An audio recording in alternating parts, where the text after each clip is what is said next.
very good day to everyone. It is my absolute pleasure to invite our guest for ANAAVARANA today, Soumya Pashumarthy. She is an entrepreneur, a multi-talented executive who has experience in so many diverse fields, a Bharatanatyam dancer, an actress who has performed in two award-winning plays, and most importantly, someone who believes in thinking outside the box, as is the aim of our interviews. Thank you, Soumya, for taking time out today to come here. Welcome. Thank you so much for having me and for sharing this platform. Thank you. Soumya started her career as a rank student from IIT Kharagpur with a bachelor's in architecture, and then she studied at the esteemed Massachusetts Institute of Technology, where she segued into city planning. For the rest of us, please, can you tell us briefly why you chose these paths, what piqued your interest as a 17, 18-year-old, and what is the story from there? Okay. There is no right answer for this, or there is no well-planned way in which this happened. I know that when I was in high school, I really liked maths. I really liked sciences. I also liked languages a lot. And then it just so happened that growing up in an IIT campus, going for engineering for undergrad seemed like the natural way. So I started preparing for different engineering exams in 11th and 12th. And then I realized that the way of, the kind of pressure that's there on 11th or 12th standard kid was so intense. And the approach for preparing for these competitive exams was so intense that I said, oh, maybe I will not survive in engineering. I may not do well in this. So the very geometry that I liked in 9th or 10th standard became like this, horror monster for me. And I would see like calculus nightmares and so on. So come 12th, I had only given exams for engineering. And that's where I'm sitting at like 17 years of age in summer of that year, saying, oh my God, I've only given exams for engineering, but maybe I will not do well if I go into engineering. Maybe I will not be happy. Maybe I'll get scared with all that I have to do. I may not enjoy it. And then as a family, we found out this little thing that I could, if I cleared the JEE, which is for IITs, I could give an additional aptitude test, which would open up architecture and design programs in a few IITs.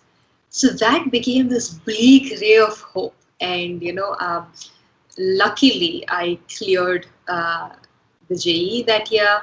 I think I just barely scraped in.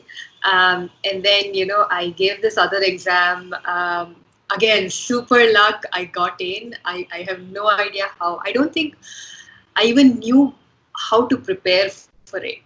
But what was really good about that exam is it felt very intuitive. So I think I knew I was headed in the right direction. And that's how I ended up doing architecture at IIT Kharagpur, which is one of the colleges, institutes that offers that program. Does that answer your question? Yes. And then from there to MIT, what was your journey there? Okay, that's an interesting path, or so I feel. So, we all have to do a final year project, right, in our undergrads. In architecture, you have to design something. The professor I was working with was actually more into master's and graduate research. So he would look at problems of, city planning and so on, more than architecture, in addition to architecture. So, I got an opportunity to start thinking about, communities, in addition to thinking about buildings themselves. And he had an ongoing project with an industry project in Eastern India. I chose that as my site for my project, and I was designing an ecotourism vocational school. This site happened to be a dilapidated mine where a lot of mining happens. So, as is mandatory, I went to visit this site, because I need to see what I'm designing in, right? And these were some, corporate mining towns that I went to. On the way there, I remember I went with a couple of other seniors, master's seniors, who had their own project going.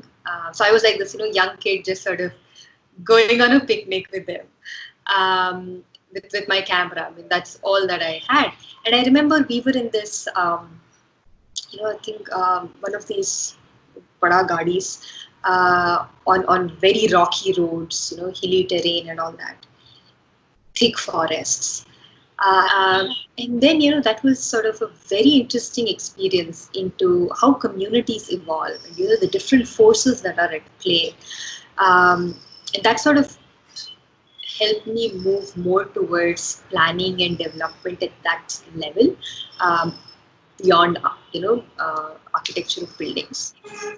That's how I went for my master's in city planning, specializing in international development at MIT. Yeah, that's so interesting. Wow. Okay.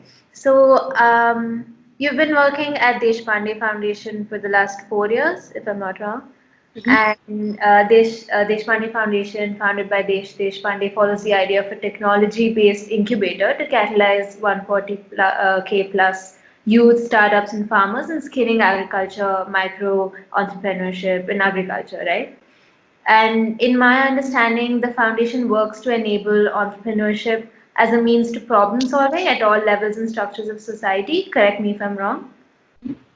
And so, in layman's terms, what does the company do, and why did this company catch your eye, and what has been your role with the organization? Sure. I've been working there for 3 years. I complete 3 years next month. And Deshpande and Jayashree Deshpande, who are the founders of the organization, the non-profit organization Deshpande Foundation, believe in the power of entrepreneurship in enabling communities, and that is what caught my eye. It's a very hands-on organization that transitioned from being a grant provider to an implementing organization. So, we actually go and provide services to the communities that we work in, which are mostly semi-urban and rural communities. The organization is headquartered in Hubli, North Karnataka, which is a non-metro by conscious choice. So this was what really excited me, and this approach of having an entrepreneurial mindset to empowering oneself and empowering one's community. Because I think I believe in the power of entrepreneurship and having entrepreneurial mindsets, whether we are within a corporate company or whether we are within a system, government or the academia, or we are on our own with our own enterprise. I think thinking in that way, being able to identify the right problems to solve, being optimistic, being very hardworking, and working with others, collaborating and co-creating solutions. I think that is a very powerful, sustainable approach for long-term solutions, which is the nature of solutions if you're looking at social transformation. So that is something that's excited me about the organization, which made me join the organization 3 years ago, and it's been a really, really challenging, exciting journey since then. Do you have any favorite memories, some favorite projects that you worked on? Oh, so many of them. I think each project is just, fantastic because it builds a lot of empathy for your consumer or user or the community here. I think what I like about all the programs is they are impact driven. So the idea is to not look at it as one event that happens, but seeing how can we sustainably work together to improve quality of life, to improve income generation, to make entire communities more entrepreneurial and self-sustaining. Whether they're programs in agriculture or skill development, or working with school students, working with micro entrepreneurs, women and men who are excited to build their own enterprises.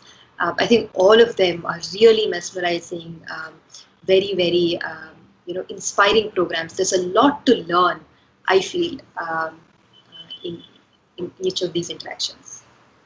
Amazing. So one of the questions that I had, I think I've spoken about this with you before also, is what is the difference between Desh Deshpande and Desh Foundation doing something like this at this level, and the difference between an NGO that is just started up and it's just it's doing it on a very small scale. What is the impact? What is the difference that you've noticed?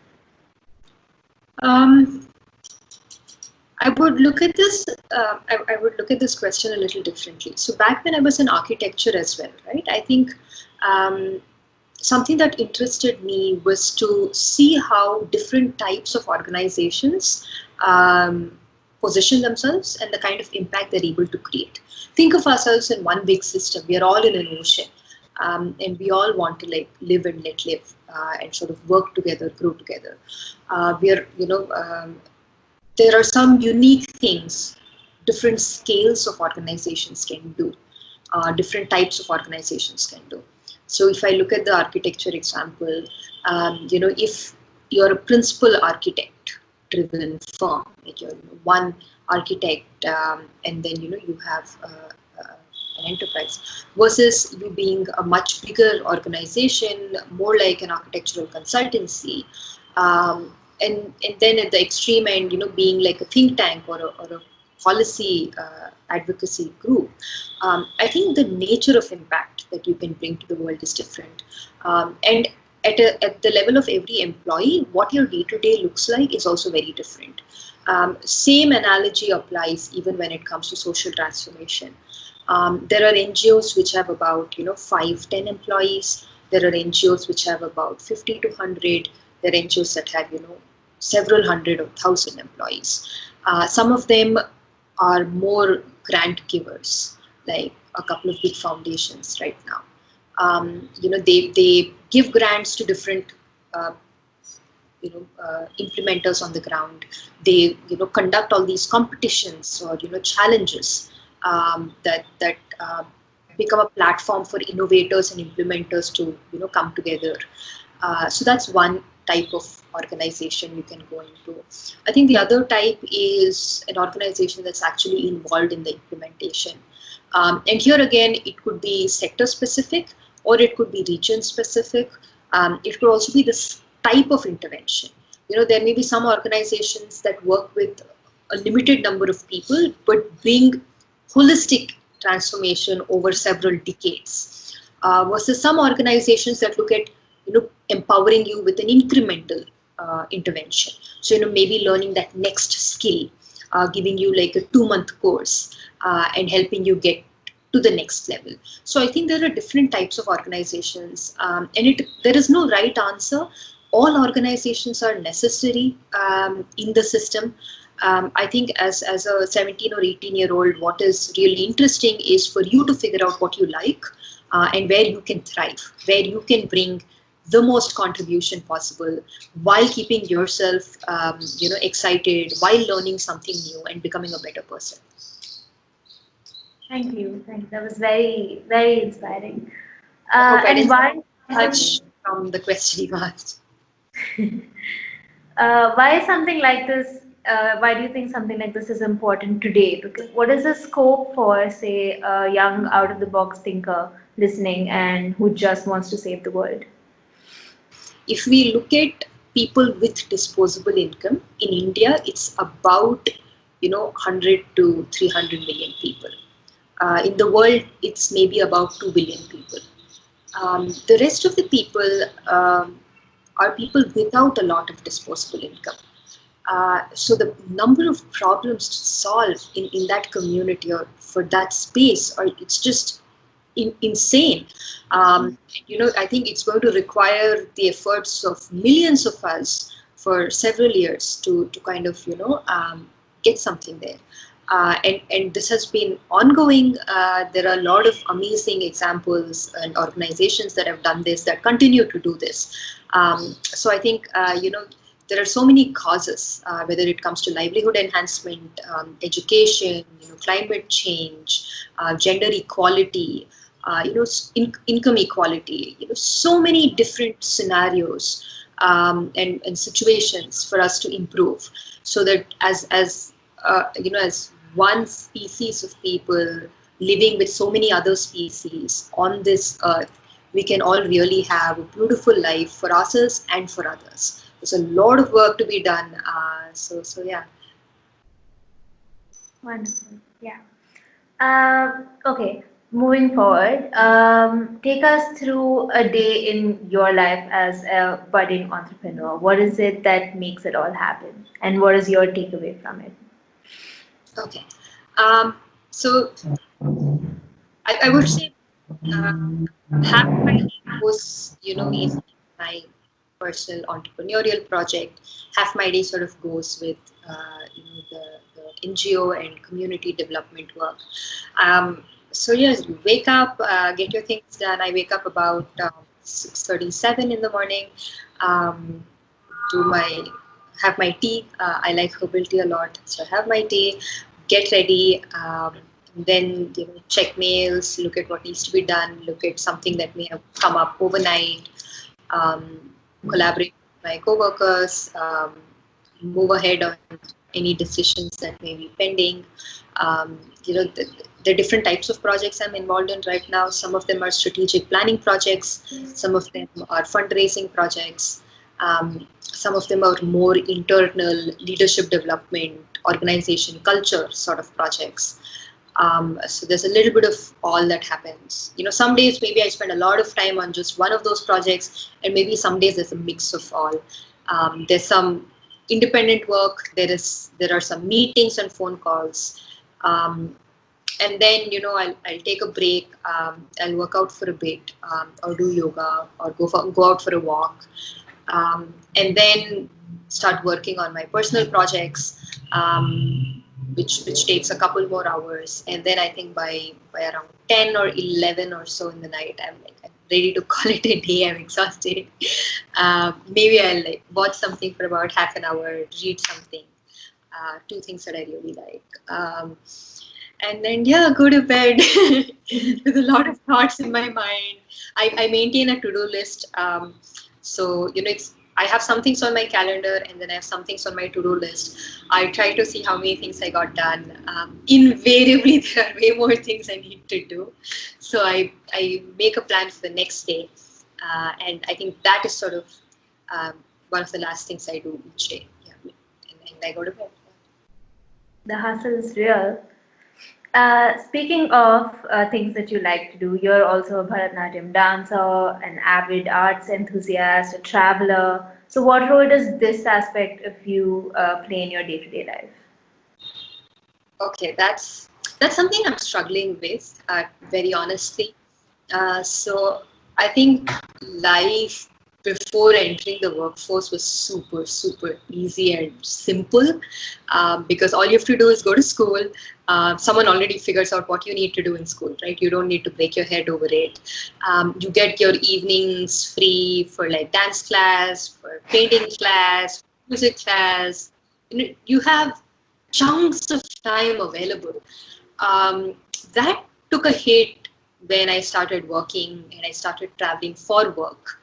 And I think that's been a constant challenge for me. I'm able to sort of give 3 to 4 days a week to doing something remotely related to dance, but it's nowhere near what I would like to do. I think what is essential is to figure out. So this is the way I look at it. If you're giving several hours for your professional passion, it consumes weekdays, it consumes weekends, right? I don't think I get to differentiate that today's a Sunday or today's a Tuesday. Which is why I think it's very important to have 2-3 activities and hobbies that you're super passionate about, that you prioritize and you figure out a way to get it into your routine, into your weekly routine. It could be being part of a dance company.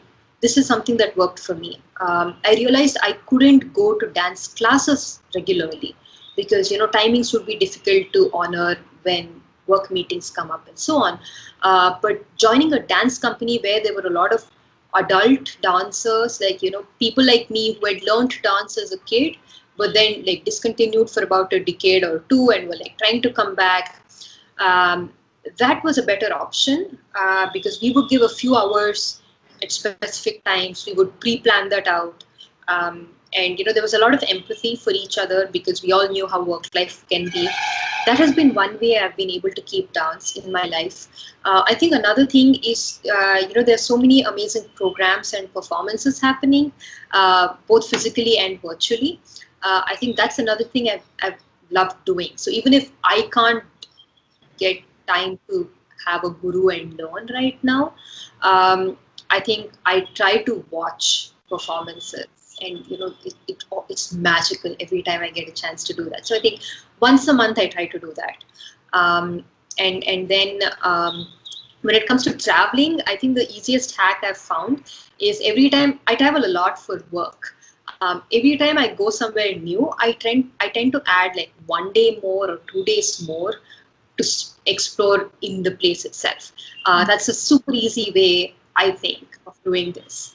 And then, of course, every couple months I reach a point where I'm like, oh, this is like, I'm having a breakdown. I need to take pause. And that's when maybe I'll schedule a long weekend or something like that to actually go somewhere I don't need to go with my laptop. That makes a lot of sense. Highest conscious effort. I think that's, if we don't think about it consciously and deliberately, and this has happened to me. Several years go by and suddenly you realize, oh my God, I lost track of that. And I think that's happened to me once, and I don't want that to happen again. So I'm trying really hard. Yeah. Balance. It's about the balance. Yes, absolutely. Prioritizing and balance. That makes a lot of sense, yes.